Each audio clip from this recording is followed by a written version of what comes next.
শীত জাঁকিয়ে বসতে বনমালীপুর মণ্ডলের অন্তর্গত ৫১টি বুথের গরিব দুস্থদের মধ্যে শীত কম্বল বিতরণ করলেন বনমালীপুর মণ্ডল। বুধবার ৯ বনমালীপুর মণ্ডল ও টিআরপিসি কর্মচারীর সহায়তায় মণ্ডল কার্যালয়ে এক অনুষ্ঠানের মধ্য দিয়ে গরিব দুস্থদের মধ্যে কম্বল তুলে দেওয়া হয়। উপস্থিত ছিলেন মণ্ডল সভাপতি সহ অন্যান্য কার্যকর্তারা। অনুষ্ঠানে বক্তব্য রাখতে গিয়ে এক সদস্য জানান, বনমালীপুর মণ্ডলের অন্তর্গত গরিব দুস্থ পরিবার যদি তাদের কাছে আসেন তারা সাহায্যের হাত বাড়িয়ে দেবেন।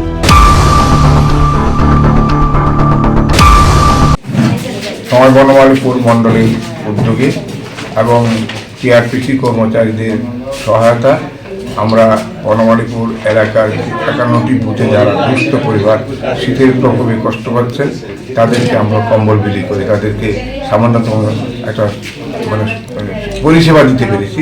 এই জন্যে আমরা খুব আনন্দিত এবং আজকের এই অনুষ্ঠানে সমস্ত ভূগোলের সমস্ত বুথ প্রেসিডেন্ট এবং আমাদের যে কার্যকর্তারা আমাকে এই অনুষ্ঠানটা সহায়তা করার জন্য যথেষ্ট উদ্যোগী হয়েছে। টোটাল কতজনকে দিয়েছেন? আজকে আমরা মোট ৫১ জনকে আপাতত দিয়েছি।